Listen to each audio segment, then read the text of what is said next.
네, 안녕하십니까. 오원트 금융연구소의 오상열입니다. 여러분의 멋진 인생을 위한 은퇴 후 10만 시간, 이번 두 번째 시간입니다. 첫 번째는 Y에 대해서 왜 은퇴 후 10만 시간이 중요한지, 현재 어떤 상태에 있는지에 대해서 좀 알아봤고요. 굉장히 좀 어려운 상황이 있다라고 말씀을 드렸고, 하지만 걱정하지 말자라는 말씀을 드렸습니다. 이번 시간에는 어떻게 이 은퇴 후 10만 시간을 준비할 것인지 주로 재무적인 관점에서 좀 쉽게 풀어보도록 하겠습니다. 여러분 집 짓기 아시죠? 보통 집을 그리라고 하면 어떻게 그릴까요? 보통 이렇게 집을 그리게 됩니다. 집을 그릴 때는 이렇게 그릴 수가 있는데 실제로 집을 지을 때는 이렇게 지을 수가 없고요. 평평한 땅에 기둥을 세우고 지붕을 올리게 됩니다. 이런 것이 집 짓기의 올바른 순서입니다. 금융도 마찬가지죠. 돈도 마찬가지입니다. 금융에 대한 집을 져서 우리가 살아가야 될 은퇴에 대한, 노후에 대한 안전함을 좀 담보로 해야 될 것 같습니다. 그래서 금융에 대한 집을 한번 접을 건데요. 인생이라는 이렇게 평평한 땅이 있죠. 여기에 보장이라는 기초공사를 하고요. 그 다음에 저축이라는 기둥을 이렇게 세웁니다. 그 다음에 처마가 이렇게 있고, 그 다음에 투자라는 지붕을 만들게 됩니다. 이게 금융집짓기 올바른 순서인데요. 여기가 보장이 되고요. 여기가 저축이 되고요. 여기가 노후가 되고, 여기가 투자 영역이 됩니다. 그리고 나이로는 현재 나이 아까 45세를 기준으로 한다면 여기 한 55세 퇴직, 65세 연금 개시, 75세 은퇴, 85세를 넘어서 95세까지 이렇게 살아가게 될 겁니다. 인생이. 그래서 생로병사 이렇게 되겠죠. 그러면 65세 우리가 노후를 지낸다고 했을 때 보통 평균 한 300만 원 정도가 우리가 필요하다고 했었죠. 그런데 은퇴가 되고 나면 자녀들이 떠나고 나니까 여기 한 70% 정도 돈이 필요할 거고, 그럼 한 200만 원 정도의 노후 자금이 필요한데 평균 50만 원 정도가 있다라고 친다면 한 150만 원 정도의 매월 생활비가 필요하게 될 겁니다. 그러면 12달이 필요할 거고요.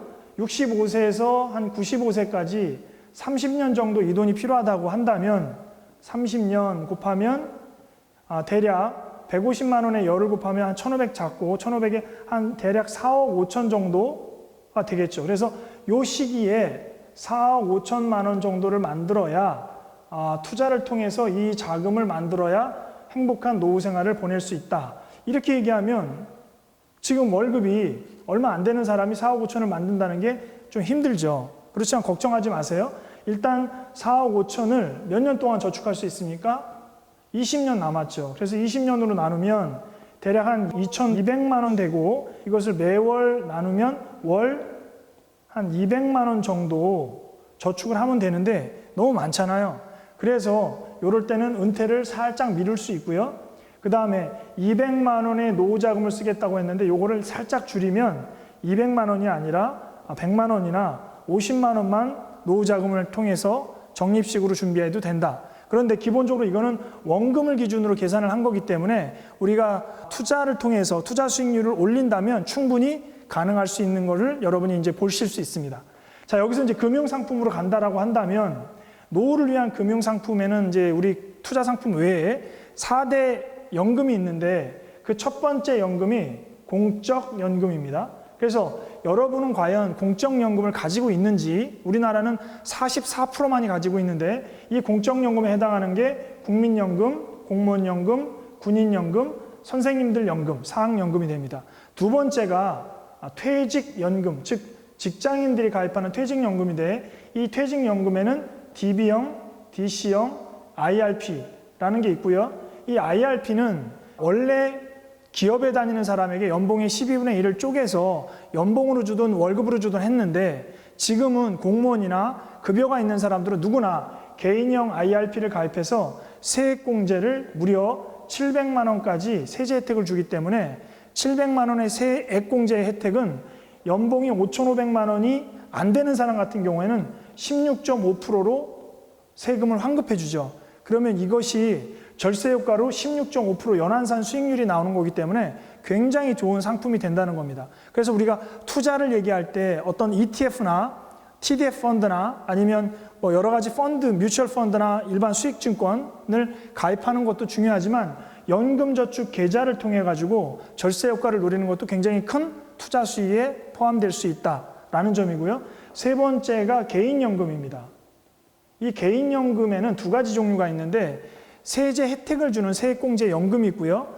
세액공제, 즉 세제 혜택을 주지는 않지만 나중에 이자가 나왔을 때 그 이자에 대해서 세금을 비과세해 주는 비과세 연금이 두 가지가 있습니다. 그래서 이거는 개인연금 중에서 세액공제 연금은 은행에서 하는 게 있고 증권사에서 하는 펀드가 있고 보험사에서 하는 연금저축보험이라는 게 있죠. 그래서 공이 400만 원까지 세액강 공제가 되는데 어떠한 다른 상품보다도 지금 직장을 다니고 계시거나 일반 개인 사업, 자영업을 하시는 분은 필수적으로 가입해야 되는 게 연금저축계좌 400만 원의 세액공제를 활용하셔야 된다. 왜냐? 아까 말씀드린 대로 16.5%, 연봉이 5,500만 원을 넘어가는 사람은 13.2%의 세액공제 혜택을 주기 때문에 반드시 가입하시는 게 좋습니다. 그리고 마지막으로 이제 우리나라에서 노후를 얘기할 때 두 가지를 저는 묻습니다. 집이 있습니까? 없습니까?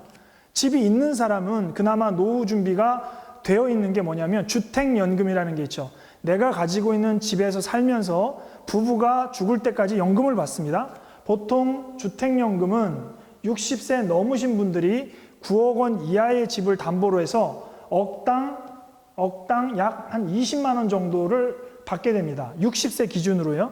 70세 기준으로는 한 억당 25만 원 정도를 받게 되고요. 약 20만 원 잡으면 내가 만약 5억짜리 집이 있다. 그럼 내가 60세에 주택연금을 받고 싶다.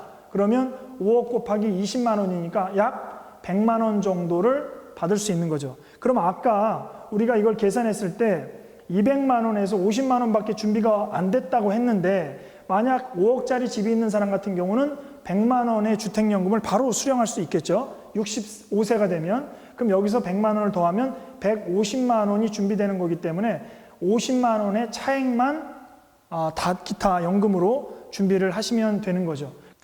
자, 주택연금이 있고요. 그 다음에 이제 농지연금이라는 게 있습니다. 이건 잘 모르시는데 농어촌진흥공사에서 전답 과선을 담보로 해서 연금을 주는 그런 상품입니다. 이런 연금이 있고요. 이렇게 4대 연금을 가지고 본인이 노후에 필요한 연금을 채워나가는 것을 기본적으로 따지셔야 됩니다. 그런데 우리나라는 공적연금 가입하고 있는 사람이 44%밖에 안 되기 때문에 퇴직연금이나 개인연금이나 주택연금을 가지고 있는 집이 없는 사람이 많고요. 개인연금은 가입을 하되 중간에 해약을 많이 한다는 겁니다. 그래서 만기까지 가지 않기 때문에 거의 없고 퇴직연금은 퇴직연금으로 받아야 되는데 이 연금을 전부 일시금으로 받아서 끝내기 때문에 노후에 이제 문제가 되는 거죠. 그래서 한번 금융상품을 가입하면 중간에 해약하지 않아야 되고 해약할 것 같으면 가입을 안 하시는 게 금융에서는 가장 중요한 원리다라는 거 말씀을 드리고요. 그래서 이렇게 하다 보면 아까 말씀드린 대로 200만 원에서 150만 원이 준비되어 있기 때문에 50만 원이 부족한 거죠. 라고 한다면 50만 원이 매월 30년 정도 부족하다. 그러면 600만 원에 1억 8천만 원이 되겠고요. 그러면 4억 5천이 아니라 1억 8천이 되겠죠. 그러면 1억 8천을 만들기 위해서 투자를 이용하게 됩니다. 그래서 이때 투자에 들어가는 것은 현재 여러분이 가지고 계신 부동산 말고요. 금융자산 있죠. 예를 들어 현금, CMA, 주식, 채권, 펀드 이러한 것들을 통해서 어떻게 1억 5천에 부족한 은퇴 일시금을 만들 거냐. 이게 이제 투자의 영역에 들어가는 거죠. 이 투자의 영역에서 지금 가장 각광받는 게 TDF 펀드인데요. 이게 타겟 데이트 펀드라고 해서 내 은퇴 날짜를 결정해 놓으면 여러분의 자산을 주식과 채권의 비중으로 해서 나이가 젊은 사람은 주식의 비중을 좀 많이 가져가고 나이가 적은 사람은 채권의 비중을 많이 가져가서 자동으로 증권사에서 이 비율을 조정하는 겁니다. 그래서 위험은 없이 안전하게 수익을 만드는 게 TDF 펀드인데 이 TDF 펀드가 최근에 각광을 받는 게 뭐냐면 퇴직연금에 TDF 펀드를 100%까지 편입할 수 있기 때문에 좋은 거고요. 미국에서는 이 퇴직연금 자산의 거의 많은 한 60, 70%를 TDF 펀드로 차지하고 있습니다. 두 번째는 현재 여러분이 가지고 계신 거를 매월 지급하는 월 지급식 ELS나 ETF나 아니면 펀드로 운용을 하시면 여기에서 여러분이 연금처럼 현재 가지고 계신 자산에서 연금처럼 이자나 배당을 받으면서 연금처럼 쓸 수 있는 그런 방법이 있는 거고요. 그 다음에 예를 들어 브라질 국채라든지 아니면 달러라든지 이렇게 해서 예금을 가지고 있으면 이자를 받아서 쓸 수 있는 그런 방법이 있겠죠. 자, 여기서 한 가지 이제 다른 건 다 한데 두 가지만 말씀을 드리면 노후를 하기 전에 반드시 해결해야 될 게 제가 저축이라고 얘기했는데 저축의 밑단계는 뭐가 있냐면 반드시 이념하셔야 될 게 부채를 상환한 다음에 노후를 가야 된다라는 겁니다. 노후가 되기 위해서는 은퇴가 되기 위해서는 부채가 없어야 되고요. 부채를 없애야 은퇴가 될 수 있다라는 거 말씀을 드리겠습니다. 왜냐하면 내가 우리 아내하고 행복하게 유럽으로 은퇴 여행을 가고 있는데 갑자기 띠리링 전화가 와서 빚쟁이가 전화 와서 빚 갚으라고 하면은 은퇴 여행이 편안하지 않겠죠. 그래서 항상 은퇴하기 전에는 빚을 갚고 빚을 갚아야 행복한 은퇴가 될 수 있다. 그 다음에 마지막으로는 제가 아까 보장 자산이라는 것, 즉 보험하고 비상금인데 여기서는 보험에 대해서만 말씀을 드릴게요. 우리가 이제 아무 일 없이 행복하게 걸어나가고 살아가면 괜찮겠지만 인간인지라 이 생로병사를 겪게 됩니다.